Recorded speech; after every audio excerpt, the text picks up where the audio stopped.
Bem, amados irmãos, nós vamos abrir nossas Bíblias lá em dois textos. Lá na carta de Paulo aos Gálatas, capítulo 5, e depois Tiago,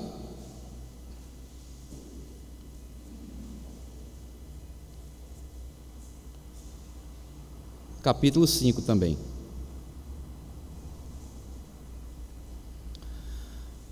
Como nós estamos desenvolvendo o tema sobre a importância da igreja local, nós estamos numa série de mensagens acerca da igreja local e a preservação da unidade. Nós já vimos a primeira parte, nós já vimos a segunda parte, e hoje nós veremos a terceira parte sobre a igreja local e a preservação da unidade local. E para isso nós vamos ler hoje Gálatas capítulo 5, versículo 26, e Tiago capítulo 5, versículo 9, que nos diz assim: Gálatas capítulo 5, versículo 26, nos diz assim: não nos deixemos possuir de vanglória, provocando uns aos outros, tendo inveja uns dos outros. E agora Tiago capítulo 5, versículo 9, que nos diz assim: irmãos, não vos queixeis uns dos outros, para não serdes julgados. Eis que o juiz está às portas. Que Deus nos abençoe com a porção lida da sua santa palavra. Meus amados irmãos, quando nós olhamos e meditamos nas Escrituras,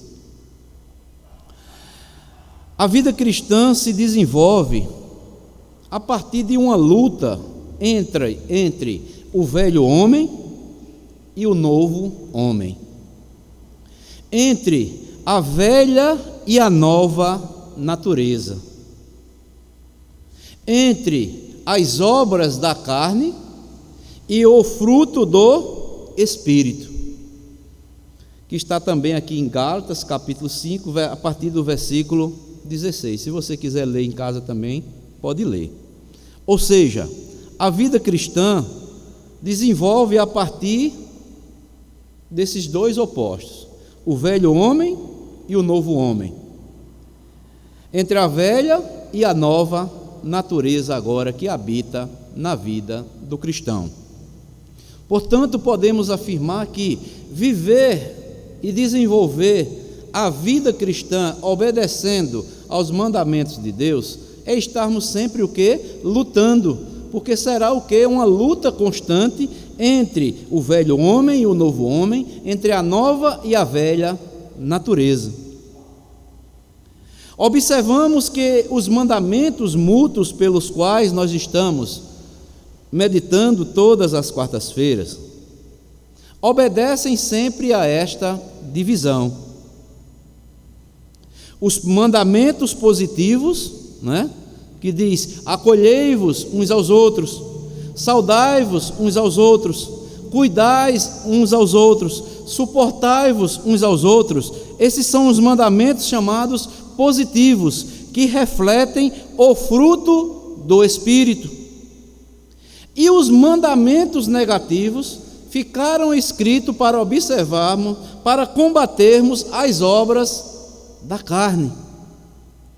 Ou seja, não invejeis uns aos outros. Nós veremos que a inveja é um fruto que está lá na nossa velha, ou melhor, é uma obra da nossa velha natureza. Por isso que há este mandamento que nós não devemos mais o quê? Invejarmos uns aos outros. Portanto, a comunhão da Igreja de Cristo, ela é preservada por meio de uma batalha espiritual. Vamos ver pelo menos estes dois pecados que devemos combater, que são ou estão inseridos nas obras da carne.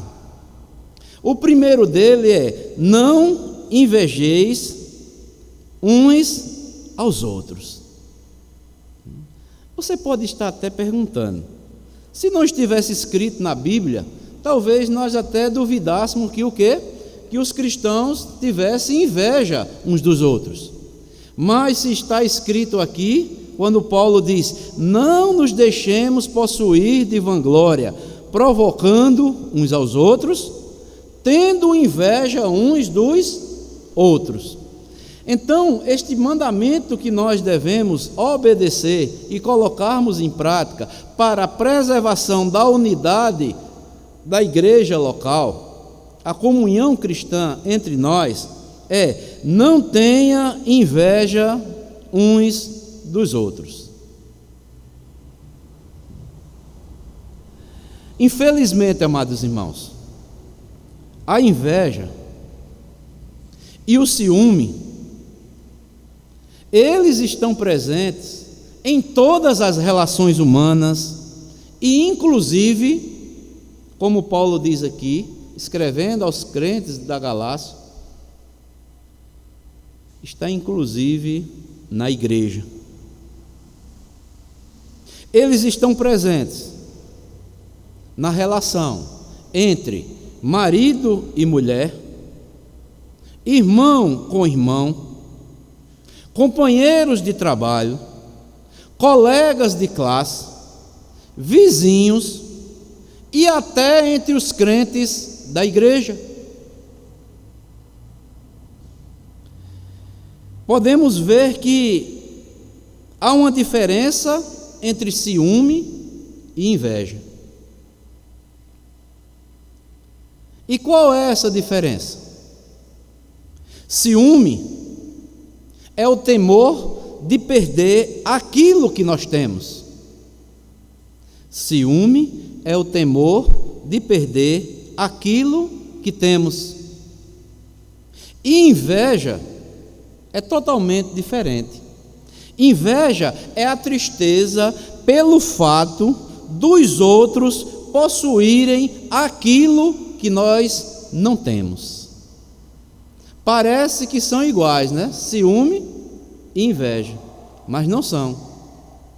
O ciúme é o temor de perder aquilo que nós temos, enquanto a inveja é a tristeza pelo fato dos outros possuírem aquilo que nós não temos.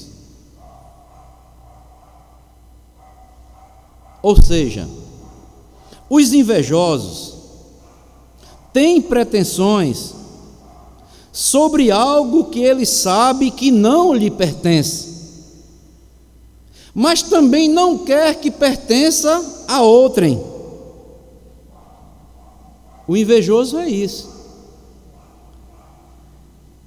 Ele tem pretensões sobre algo que ele sabe que não pertence a ele, mas também não quer que pertença a outra pessoa aquilo que não lhe pertence. Enquanto que o ciumento, ele receia perder algo que ele julga ser seu, ou no mínimo, destinado a pertencer. Assim sendo, amados irmãos, o ciúme, até certo ponto, não é errado, pois o próprio Deus, está lá escrito, lá em Tiago, capítulo 4, versículo 5, ele sente ciúme do seu povo. Nesse sentido, não está errado, porque verdadeiramente o povo de Deus pertence a ele.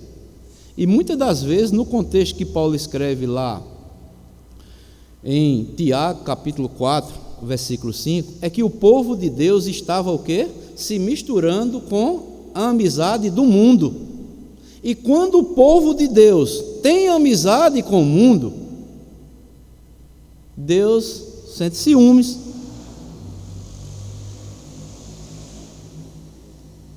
A inveja, porém, ela é pecado. Ela é uma obra da carne. Veja o que é que diz aí, Gálatas capítulo 5, versículo aí 19 ao 24. Vamos ver as obras da carne. Gálatas capítulo 5, versículo 19 ao versículo 24, que diz assim: ora, as obras da carne são conhecidas, e são prostituição, impureza, lascívia, idolatria, feitiçarias, inimizades, porfias, olha aí os ciúmes, ciúmes, iras, discórdias, dissensões, facções, invejas, bebedices, glutonarias e coisas semelhantes a estas, a respeito das quais eu vos declaro, como já outrora vos preveni, que não herdarão o reino de Deus os que tais coisas praticam. Mas o fruto do Espírito é amor, alegria, paz, longanimidade, benignidade, bondade, fidelidade, mansidão, domínio próprio. Contra estas coisas não há lei. Aí o versículo 24 diz: e os que são de Cristo Jesus crucificaram a carne com as suas paixões e concupiscência. Por isso que o apóstolo Paulo vem em seguida aqui com o versículo 26, que não nos deixemos possuir de vanglória, provocando uns aos outros, tendo inveja uns dos outros. Ou seja, a inveja, ela é um pecado porque ela é uma obra da carne. É um traço do caráter de uma pessoa sem Deus. Quando um crente sente inveja de quem quer que seja, seja do irmão, seja de qualquer outra pessoa, ela está mostrando, está tendo um traço de um caráter de uma pessoa que não conhece a Deus, de uma pessoa sem Deus. Voltem um pouco aí em Romanos capítulo 1.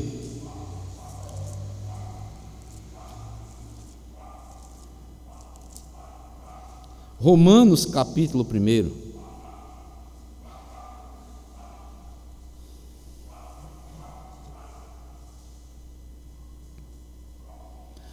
Paulo vai mostrar aqui aquelas pessoas que muitas vezes, aqui o texto está se referindo aos gentios, que eles, quando não aceitam, não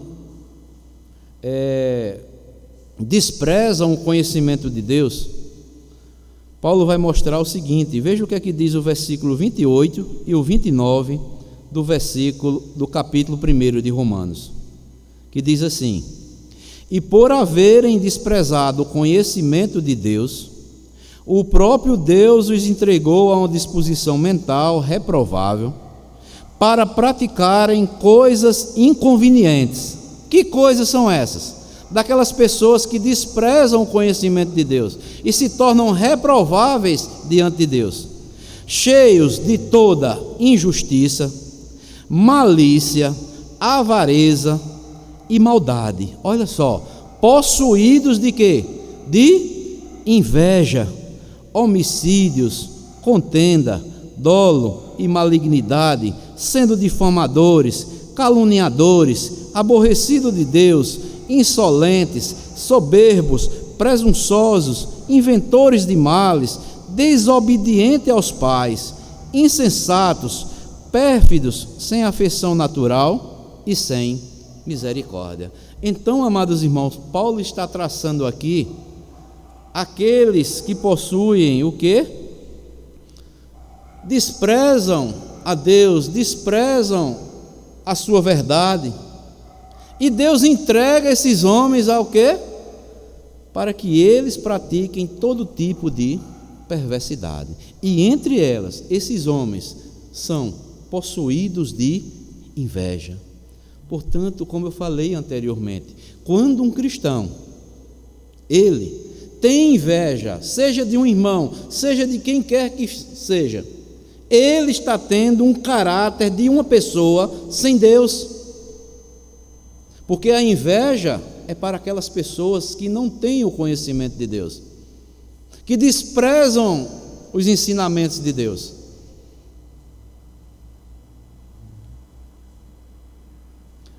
Mas para isso foi que Deus nos libertou, para sermos livres de todo e qualquer tipo de inveja e de toda maldade. Abra comigo um texto também, lá em Tito, mais adiante aí, Tito, carta de Paulo a Tito também,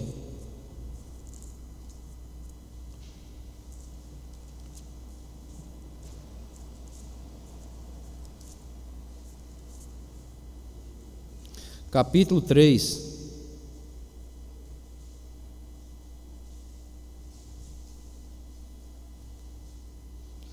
Paulo vai mostrar aqui a Tito que falasse para o povo, né? Que mostrasse para o povo que nós éramos. Tito capítulo 3, o versículo 3. Olha Paulo se inserindo aí também, olha. Pois nós também, Paulo está se inserindo aí no contexto. Pois nós também, outrora, éramos o quê? Nécios, desobedientes, desgarrados, escravos de toda sorte de paixões e prazeres, vivendo em malícia e quê?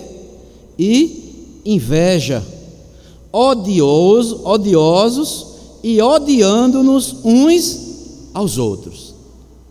Então, a inveja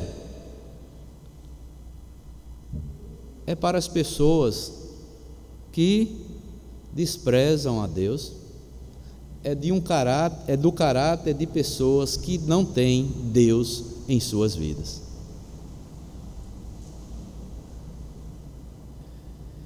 Portanto, amados irmãos, invejar, principalmente a um irmão, como Paulo escreve lá aos crentes de Gálatas, é desejar para si mesmo a posição, as habilidades, as realizações ou possessões daquele irmão, sentindo ao mesmo tempo tristeza ou ressentimento, por ser ele o possuidor de todas essas coisas.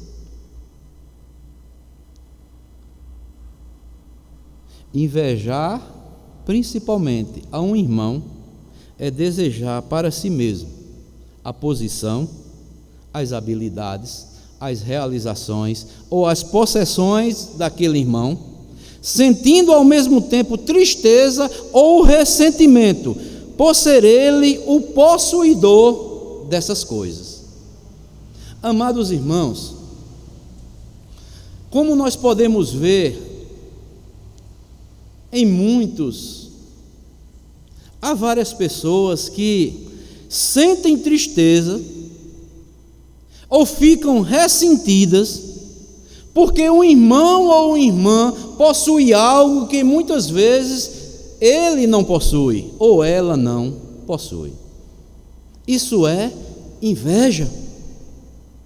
Seja posição, seja habilidades, seja realizações ou possessões de algum irmão ou de alguma irmã, e ao mesmo tempo essa pessoa ainda fica triste e ressentida porque ela não possui essas coisas que é vista na vida daquele irmão ou daquela irmã. Isso é inveja. E devemos evitar isso, amados irmãos. Não invejeis uns aos outros, não devemos provocar uns aos outros. Não devemos possuir de vanglória. Nem aquele que possui deve se vangloriar, nem aquele que não possui deve o quê? Invejar aquele irmão ou aquela irmã. Ele ou ela tem que dar graças a Deus, porque aquele irmão ou aquela irmã possuem habilidades pelas quais ele não possui ou ela não possui para o desenvolvimento da obra de Deus. Isso é cristianismo, isso é preservar a unidade da igreja local. Mas tem pessoas que ficam, né, querendo ser o que na verdade ele não ou ela não possui. E ainda fica ressentida, fica triste, porque não possui, né, posição ou habilidades, ou realizações ou possessões daqueles ou daquelas irmãs que estão na igreja. A inveja pode se manifestar no corpo de Cristo quando temos ou desejamos ou invejamos algo que vemos nos outros e que nós não possuímos. Como se aplica a nós o mandamento de não termos inveja uns dos outros? Que aplicações nós podemos fazer para as nossas vidas, nós como cristãos, para lutarmos para a preservação da unidade, da comunhão cristã na nossa igreja que pertencemos aqui nesta localidade? Primeiro, o cristão que tem inveja de outro irmão, ele é descontente e ingrato primeiramente para com Deus. O irmão ou o cristão que tem inveja de outro irmão, ele é descontente primeiramente para com Deus. Ele não está sendo o quê? Grato a Deus por aquilo que Deus tem lhe concedido. O cristão também que tem inveja a um irmão, ele é culpado dos pecados de orgulho e de vaidade. Talvez ele ache que o orgulhoso é aquele que possui, né, aquelas várias características que podemos ver na vida de um irmão, e ele fica até triste e deseja ter, mas não consegue.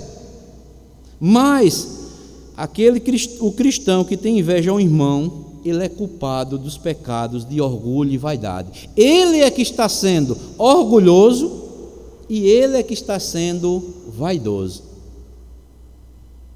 Ele deve desenvolver aquilo que Deus lhe entregou em suas mãos.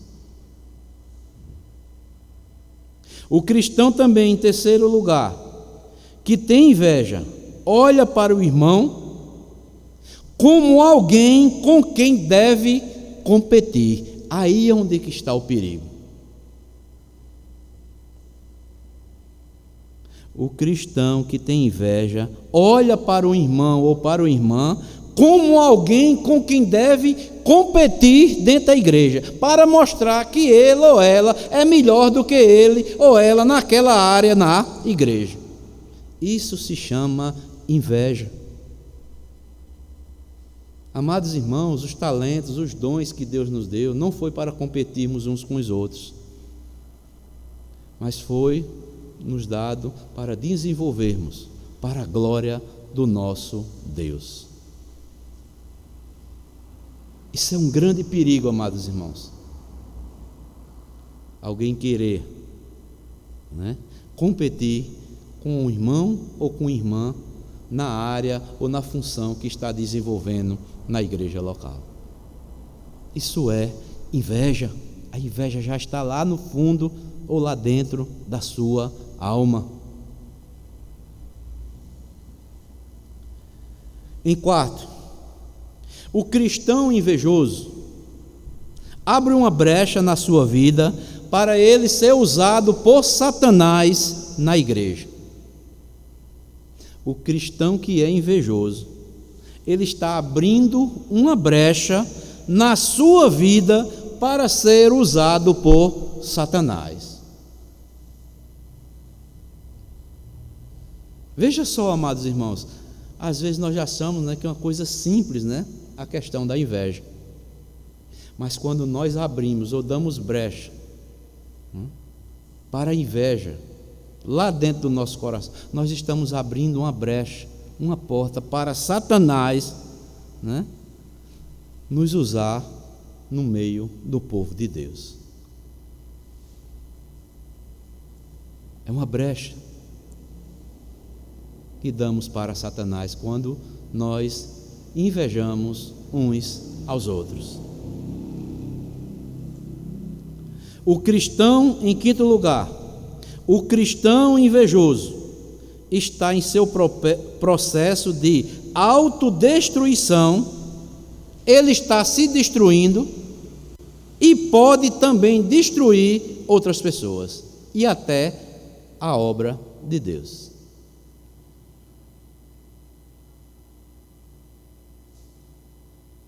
Quantos, amados irmãos, problemas em igrejas locais que podemos ver que a obra de Deus está sendo destruída totalmente, tão somente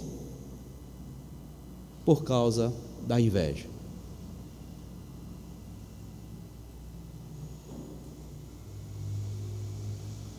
Devemos, amados irmãos, se é que temos ou sentimos esses traços aqui em nossas vidas, chamado inveja, devemos reacender cada vez mais o amor de Deus em nossos corações. Sabe por quê? Porque o amor que Deus derramou em nossos corações, ele não é invejoso. Se lembram lá do capítulo 13 de Coríntios, o que é que Paulo diz? Primeira carta de Paulo aos Coríntios, capítulo 13, olha, no versículo 4 ele diz: o amor é paciente, o amor é benigno, o amor não arde em ciúmes, não se ufana, não se ensoberbece. O verdadeiro amor não tem inveja. Então, como eu posso demonstrar que o amor de Deus foi derramado na minha vida e eu fico invejando, até competindo com um irmão ou com qualquer outro irmão ou irmã dentro da igreja? Está errado. Isso é uma prova que o amor de Deus não foi derramado ainda em nossos corações. Como é que eu digo que o amor de Deus foi derramado em meu coração? Quando eu não tenho alegria, eu não agradeço a Deus pelo irmão, pela irmã que possui habilidades, ou até possessões, realizações na vida daquele irmão, e eu não sinto alegria. Ao invés, eu fico triste, murmurando, tentando competir com ele ou com ela, por eu não possuir aquelas habilidades que ele ou ela possui. Isso é inveja. Por isso, o cristão invejoso, ele está em processo de autodestruição e pode também estar destruindo outras vidas e até o trabalho da igreja pelo qual ele ou ela pertence. Na obra de Deus, amados irmãos, no meio do povo de Deus, não é para ter invejosos, e sim devemos ter o quê? Disponibilidade para deixarmos de lado a vanglória, as provocações e também a inveja. É isso que Paulo diz: não nos deixemos possuir de vanglória. Tem pessoas que gostam de receber o quê? A glória, ser vangloriado. Tem pessoas que gostam de estar provocando os outros, como que seja algo bom.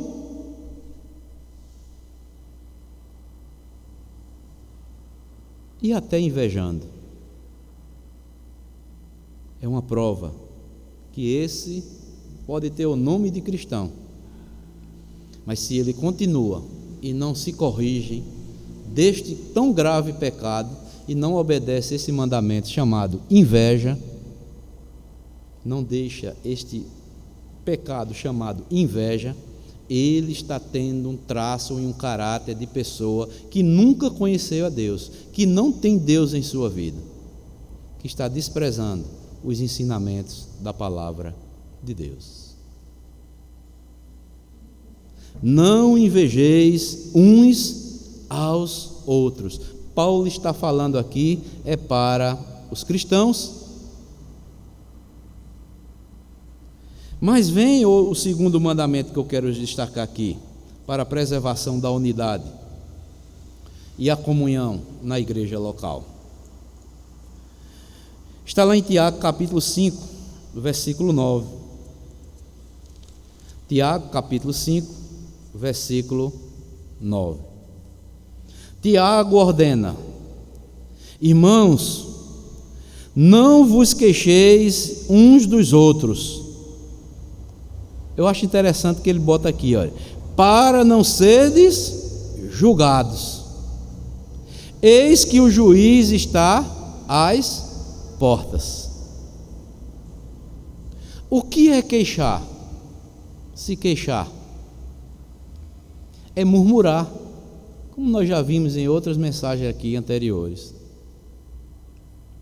E nós aprendemos e vimos que murmurar é uma atitude ou um sentimento que desagrada a Deus.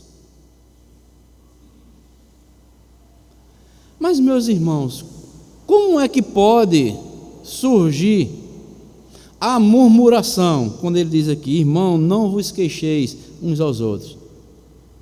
Como é que pode vir as queixas, as murmurações de uns para com os outros? Vamos ser bem claros. O dia a dia com os irmãos da igreja e a rotina dos relacionamentos pode um dia, talvez, produzir até a insatisfação.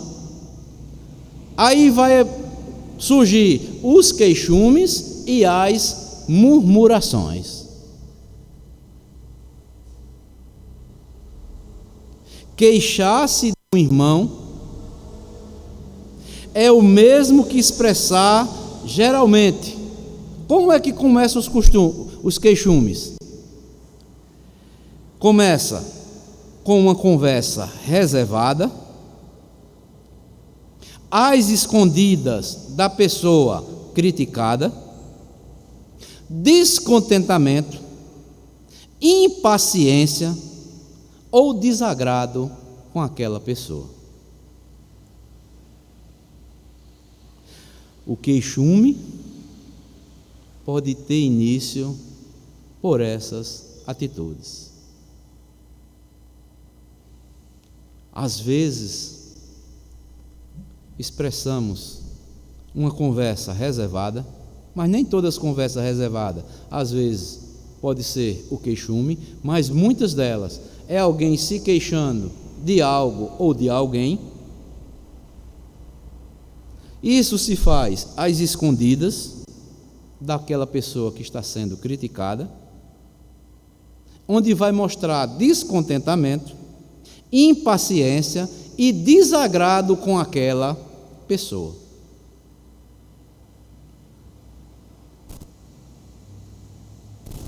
E é interessante que, amados irmãos, como eu falei aqui, o dia a dia com os irmãos, a rotina dos relacionamentos, nós devemos ter cuidado com a insatisfação de uns para com os outros. Como é que pode acontecer isso?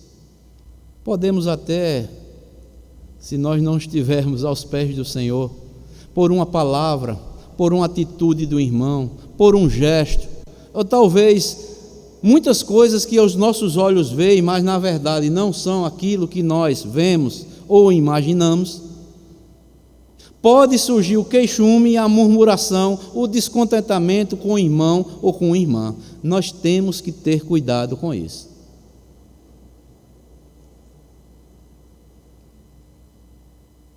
Quando a Escritura diz, não nos queixarmos uns aos outros, ela quer nos ensinar algumas coisas. E que coisas são essas? É que os cristãos, em primeiro lugar, devem reconhecer que Deus muitas vezes utiliza situações difíceis e penosas para desenvolver nos cristãos uma fé, uma paciência, uma esperança mais firme e cheias de fruto.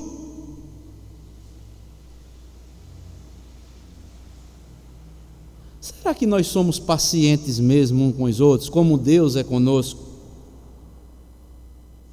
Será que muitas vezes nós temos paciência, né? Como nós vimos no quarta-feira passada, ou suportarmos um irmão ou irmã como Deus nos suporta?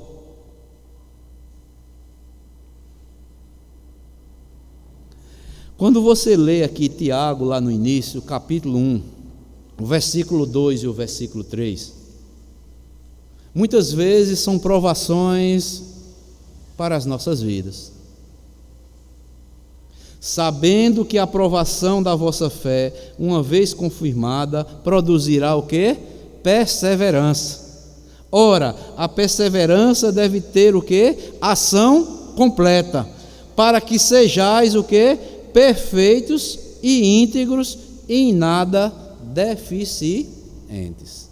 Então, muitas vezes, amados irmãos, Deus utiliza ou permite situações difíceis e muitas vezes até penosas, para que possamos desenvolver verdadeiramente a fé que nos foi entregue, para ver se nós aprendemos a ser o quê? Pacientes, temos uma esperança na pessoa bendita de Cristo, e os nossos frutos possam ser frutos verdadeiros, que venham e que emanem da palavra de Deus. Se você observar aí no capítulo 5, né? Quando nós lemos o versículo 9, aí ele vai mostrar no versículo 10, diz: irmãos, tomai por modelo no sofrimento e na paciência quem? Os profetas. Tiago 5, versículo 10, os quais falaram em nome do Senhor. Eu pergunto aqui, amados irmãos, Tiago está mandando nós termos como modelo para as nossas vidas o sofrimento, né? Nos sofrimentos e na paciência quem? Os profetas. Mas nós queremos sofrer em amor à obra de Deus? Será que nós somos pacientes mesmo com muitas coisas que Deus permite que aconteça no meio, no contexto da igreja, para aprendermos e evidenciar em nós uma fé viva, eficaz, que demonstre que verdadeiramente são frutos de o quê? De uma obediência a Deus? Ou muitas vezes nós vamos ficar nos queixando uns com os outros, murmurando. A murmuração, aí vai contaminar o quê? A todos.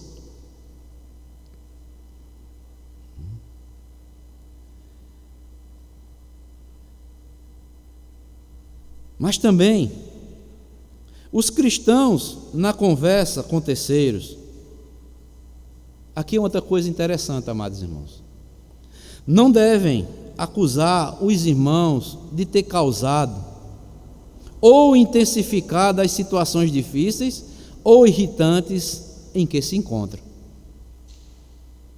Às vezes acontece algo no meio da igreja, e na conversa com terceiros. Ficamos acusando o irmão A ou o irmão B. Talvez aquele irmão ou aquela irmã foi quem intensificou aquela situação difícil e aquela situação irritante que está acontecendo na igreja.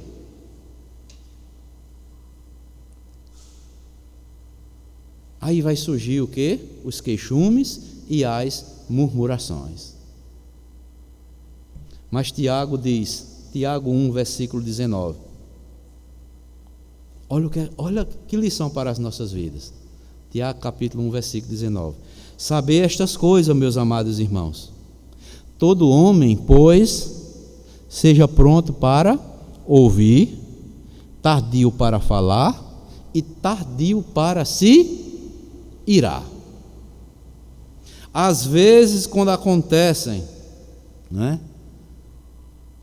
alguma coisa que talvez mude a situação do contexto que a igreja está vivendo, ao invés de nós estarmos só ouvindo, nós passamos a viver o quê? Murmurando, nos queixando uns aos outros, na nossa conversa com terceiros. E Tiago 5,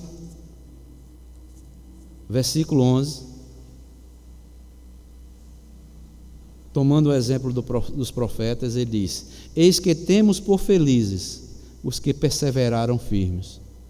Tendes ouvido da paciência de Jó, e viste que fim o Senhor lhe deu, porque o Senhor é cheio de terna misericórdia e compassivo. Tiago diz: quando houver qualquer situação possa ser causado por alguém, procurem agir, resolver dentro de um princípio cristão. Não fiquem se queixando uns aos outros. Tomem por exemplo os profetas. Tomem por exemplo Jó. Jó enfrentou algum problema, amados irmãos? De quem foi a primeira queixa para Jó? De quem foi? Quem foi que se queixou primeiramente? A sua esposa.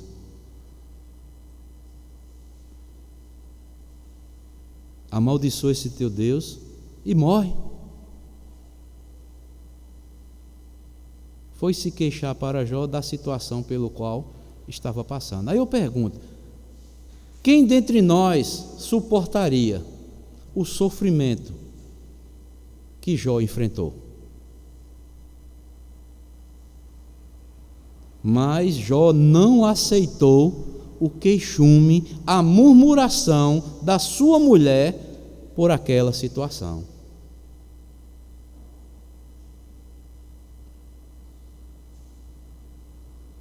Que exemplo profundo, não é, meus irmãos? Tiago nos dá aqui. A própria esposa de Jó foi quem primeiramente murmurou, se queixou contra Jó da situação pela qual estava vivendo. E muitas vezes nós não passamos, ou talvez passamos por situações que não chegam nem perto da situação que Jó enfrentou, e muitas vezes nós ficamos nos queixando, murmurando de tantas coisas que não convém a nós mais como cristãos.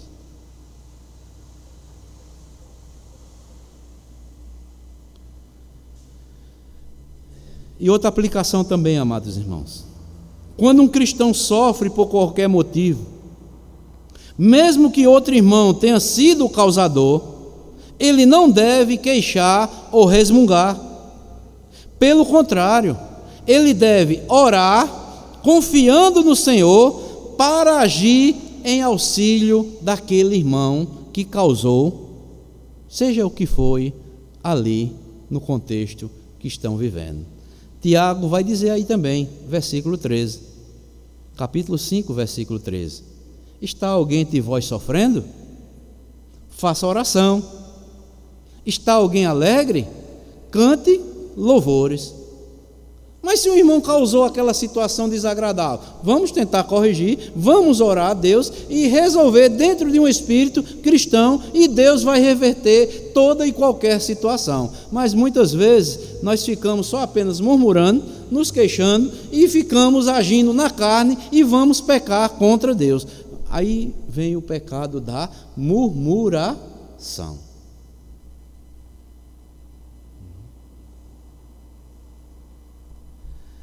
E quarta aplicação que eu quero fazer: ainda que o cristão pense que tenha motivo de queixa, o cristão não deve gemer as suas mágoas aos outros. Ele tem apenas duas opções: suportar e perdoar aquele irmão. Ainda que o cristão que foi ofendido, ou que ele pense que tenha bastante motivo para se queixar contra o irmão ou contra a irmã, seja o dano que ela causou, o cristão não deve estar gemendo porque ele ficou magoado para com os outros. Não vai resolver nada. Ele tem apenas duas opções: é suportar e perdoar o irmão, e também adverti-lo e aconselhar aquele irmão a se corrigir do erro que ele causou. Veja o que é que diz aí, amados irmãos. 1 Tessalonicenses, Paulo também escrevendo aos Tessalonicenses.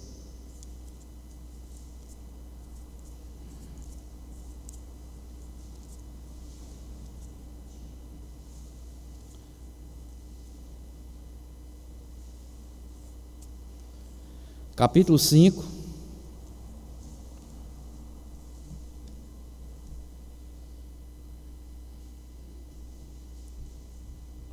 versículo 14,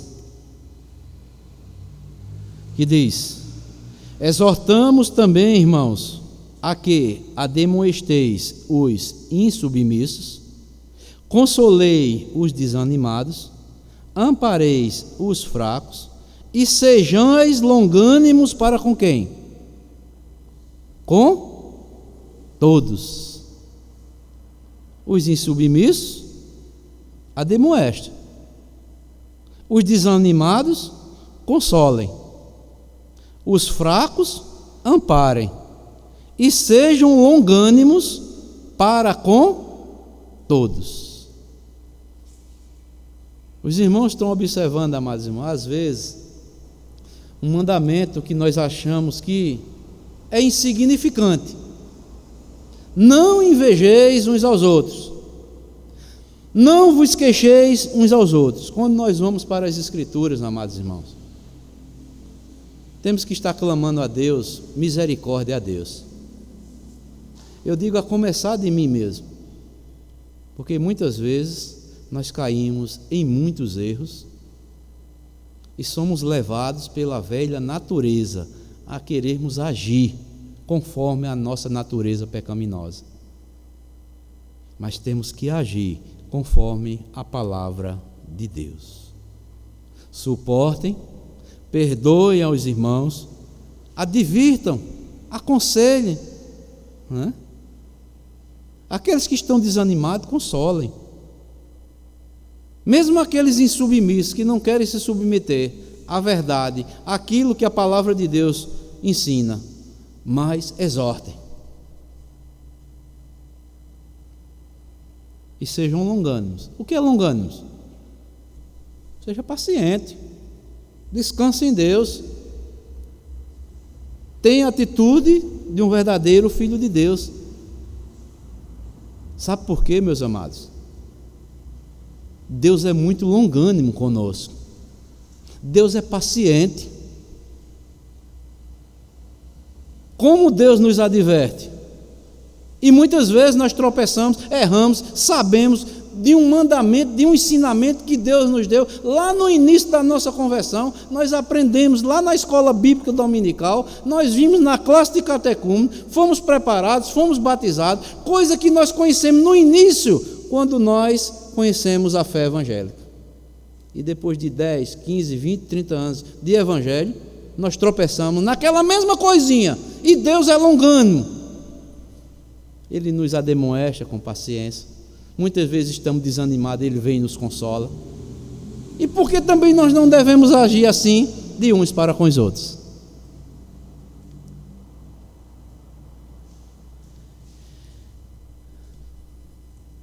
É interessante que esses mandamentos, principalmente esse de Tiago, vêm acompanhados com a certeza de julgamento de Deus para aqueles que não levam a sério para cumprirem no dia a dia em suas vidas. Por que tantos cristãos, amados irmãos, às vezes, pessoas crentes, estão padecendo, estão em situações difíceis e tantas outras situações desagradáveis? É porque muitas vezes não estão levando a sério os mandamentos que Deus requer que eles cumpram e que eles vivam no dia a dia. Mas Deus está trabalhando na vida deles. Deus está pesando a mão sobre eles. E se ele é um filho ou uma filha de Deus, Deus vai trazê-lo de volta para o caminho. Os irmãos lembram de Davi? Davi sabia que adulterar era pecado ou não? Sabia. Ele não adulterou com Batseba? Ele achou que Deus havia esquecido do pecado dele. E quando ele escreve o Salmo lá 132, ele disse: enquanto eu não confessei o pecado a ti, Senhor, e não deixei, minha vida era como uma sequidão de estio, e a tua mão pesava dia e noite sobre a minha vida. Tem muitos cristãos desta forma, com sequidão de estio. Deus está pesando a mão dia e noite sobre a vida deles e delas, e eles sabem por que estão passando por aquela situação, mas continuam com os corações endurecidos, e Deus vai trabalhando dia após dia, até chegar onde Deus quer que ele chegue.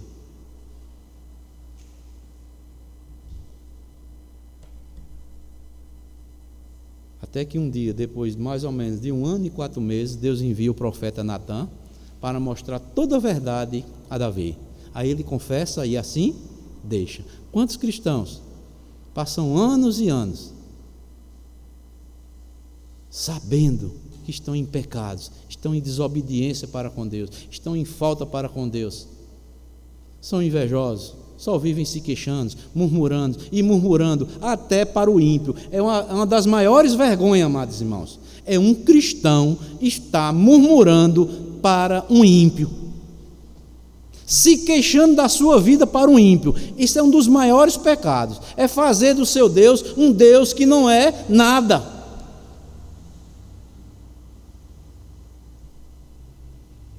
Que testemunho é este que eu vou dar do meu Deus? Eu digo que meu Deus, ele é tudo. E como é que eu vou estar murmurando da vida que Deus está permitindo que eu deva viver? Mas para um ímpio. Se não é para nos queixarmos nem uns para com os outros, imagine para um ímpio. E tem muitos cristãos se queixando, principalmente para pessoas que não conhecem a Deus.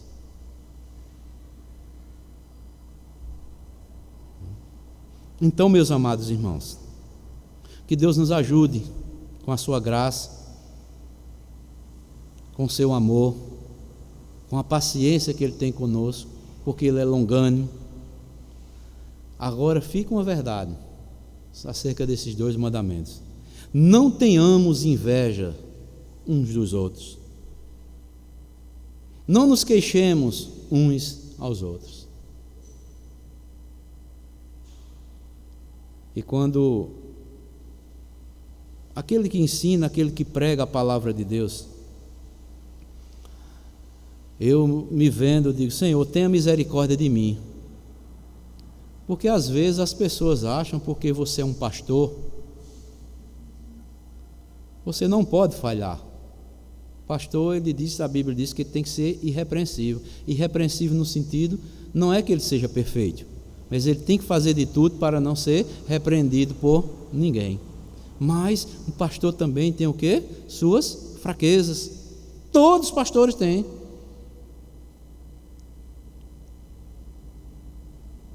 E eu orei primeiramente por mim. Senhor, tenha misericórdia de mim, que eu faço parte da tua igreja aqui na terra. Por quê? esses mandamentos é de extrema importância para a saúde espiritual da igreja do nosso Senhor e Salvador Jesus Cristo. Que Deus nos ajude, amados, a mantermos a saúde espiritual da igreja pelo qual nós fazemos parte aqui nesta localidade. Portanto, de uma maneira rápida e simples também, fiz questão de trazer mais esses 2 mandamentos, que é de suma importância para a preservação da unidade e da saúde espiritual aqui nesta igreja local. Na próxima semana, nós veremos mais 2. Não falem mal uns dos outros. Não provoquem uns aos outros. São mandamentos mútuos para a preservação da unidade da igreja do nosso Senhor e Salvador Jesus Cristo. Que Deus nos ajude. Até a próxima quarta-feira, se Deus assim permitir, nós veremos mais 2 mandamentos para a preservação da unidade e da comunhão da igreja local. Então, amados, Deus abençoe a todos e que Deus nos fortaleça, nos concedendo graça para vivenciarmos e aplicarmos todas as verdades de Deus para com as nossas vidas.